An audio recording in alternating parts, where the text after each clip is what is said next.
अलैक्म dear student. How are you student? आज हम T3 biology जो है वो सुपर हीरोज का डिस्कस करने जा रहे हैं। तो फर्स्ट MCQs जो है उसका आंसर बीटा, सेकंड का आंसर जो है वो चार्ली है।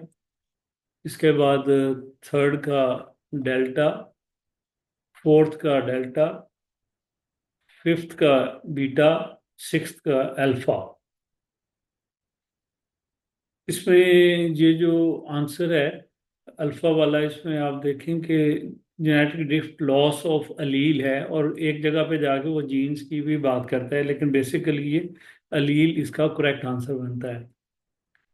उसके बाद इटियोलेशन और क्लोरोसिस। इटियोलेशन जो है वो विदाउट लाइट है, और क्लोरोसिस जो है that is the deficiency of chlorophyll due to the deficiency of minerals और नाइट्रोजन वगैरह। 2,4-D stands for 2,4-dichloro। उसके बाद इसका आपने नाम लिखना है पूरा, डाइक्लोरोफिनोऑक्सी एस्टिक एसिड। तो उसका मतलब आपने बताना है और फिर उसका फंक्शन जो है वो बता देना थोड़ा। फंक्शन ऑफ सेरी बेलम जो है वो आपने बताना है, कोऑर्डिनेशन करता है मूवमेंट्स में, और फिर उसके बाद लर्निंग मेमोरी जो बिहेवियर की होती है उसमें इम्पोर्टेंट रोल है। बर्ड्स के अंदर एक्टिविटी ऑफ फ्लाइट जो है इसके अंदर रोल प्ले करता है। हार्मोन की क्लासिफिकेशन है फोर: प्रोटीन, अमाइनो एसिड और डेरिवेटिव्स, पॉलीपेप्टाइड्स और स्टेरॉइड्स। इनके मतलब आपने लिखना है डिटेल में। हैप्चुएशन, गिव टू एग्जाम्पल्स। हैप्चुएशन जो है सिंपलेस्ट फॉर्म ऑफ लर्निंग है। एग्जाम्पल में स्नेल की एग्जाम्पल आप दे सकते हैं, उसकी टैपिंग जो है वो आप बता सकते हैं। इस तरह से उसकी एग्जाम्पल्स आपने लिखनी है। देन थ्योरी जो है उसके मतलब आपने पढ़ना हाइड्रोथर्मल वेंट किसको कहते हैं। तो अकॉर्डिंग दिस थ्योरी आपको पता है कि डीप ओशन के अंदर लाइफ जो है वो ओरिजिनेट हुई है, जिसको हम हाइड्रोथर्मल वेंट कहते हैं। और उसमें आर्कियोबैक्टीरिया जो है वो होता है। वेस्टिजियल ऑर्गन, द ऑर्गन जो कि हिस्टोरिकल जो रिमिनेंट्स हैं ऑफ स्ट्रक्चर्स, जबकि उनका इंपॉर्टेंट फंक्शन था पास्ट में। और फिर उनकी एग्जांपल्स आपने देनी है। फिक्स अलील्स, ये क्वेश्चन बहुत दफ़ा आता है और हमेशा बच्चे जो हैं वो गलत लिखते हैं।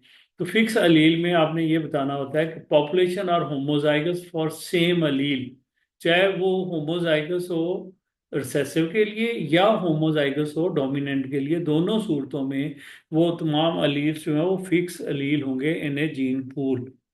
होमोलोगस और एनालोगस ऑर्गन, होमोलोगस ऑर्गन जो हैं वो functionally different but structurally like होते हैं, जबकि एनालोगस ऑर्गन उसका रिवर्स होते हैं, similar in function but structurally different होते हैं। तो एग्जांपल्स आपने देनी है।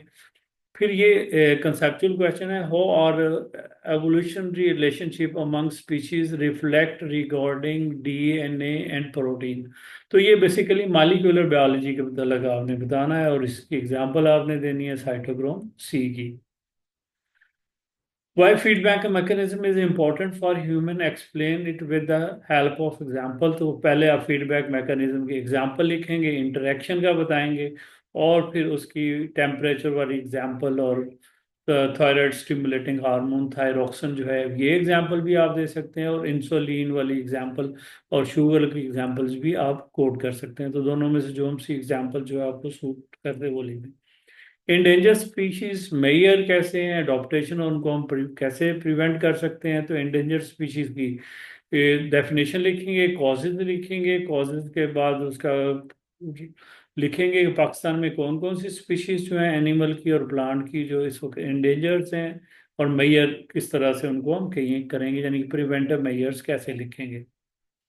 पेपर बी जो है उसमें फर्स्ट MCQ बीटा, सेकंड का डेल्टा, थर्ड का अल्फा, फोर्थ का अल्फा, फिफ्थ का चार्ली और सिक्स का beta. It is possible to illuminate biorhythm in any और no, it is not possible. और उसकी एग्जांपल आप ड्रोसोफिला वाले लिखेंगे। 15 कंसेक्टिव जनरेशन तक उसको उन्होंने ब्रेक करने की कोशिश की, नहीं हुआ।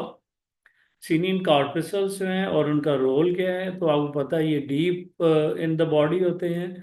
रिसेप्टर्स एंडिंग ऑफ न्यूरॉन्स हो सकती हैं जो डिटेक्ट करते हैं सेंसेशन ऑफ वाइब्रेशन, और इस तरीके से ये उसके अंदर लगा हुआ।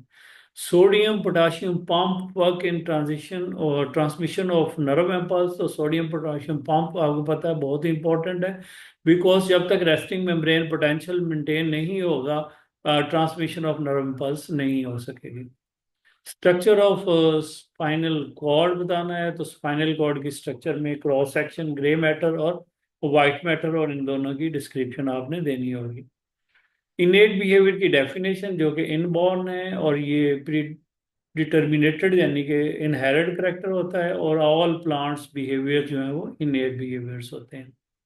बायोजियोग्राफी एविडेंस है जियोग्राफिकल डिस्ट्रीब्यूशन ऑफ स्पीशीज, जिसको हम बायोजियोग्राफी कहते हैं, और उसके एग्जाम्पल के साथ आपने इसको एक्सप्लेन करना है।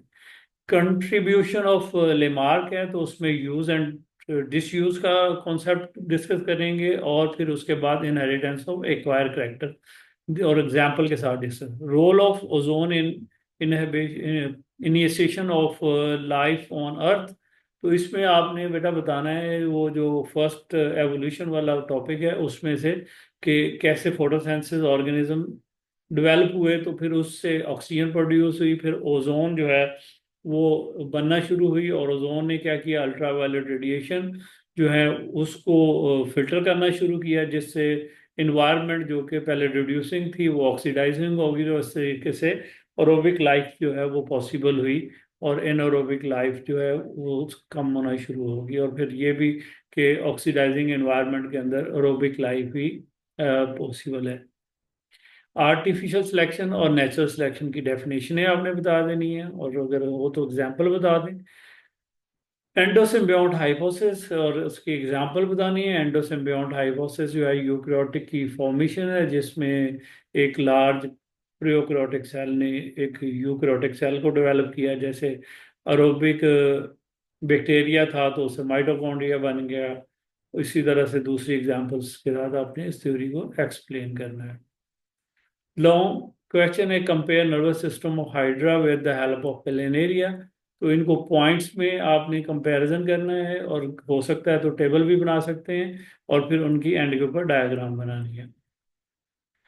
हार्डी-वेनबर्ग थ्योरम उसकी डेफिनेशन लिखेंगे, और उसके दो फैक्टर्स जो हैं उनको आप डिस्कस करेंगे विद द हेल्प ऑफ, ठीक है, कि अफेक्टिंग द फ्रीक्वेंसीज वो क्या कैसे करेंगे, पहले उसकी एप्लीकेशन बताएंगे, मेजरमेंट बताएंगे, और फिर जेनेटिक ड्रिफ्ट म्यूटेशन, वो जो 5 पॉइंट्स हैं उनमें से कोई से 2 पॉइंट्स जो हैं वो आप डिस्कस कर लेंगे, तो ये आपका क्वेश्चन जो है वो कंप्लीट हो जाएगा। Thank you very much.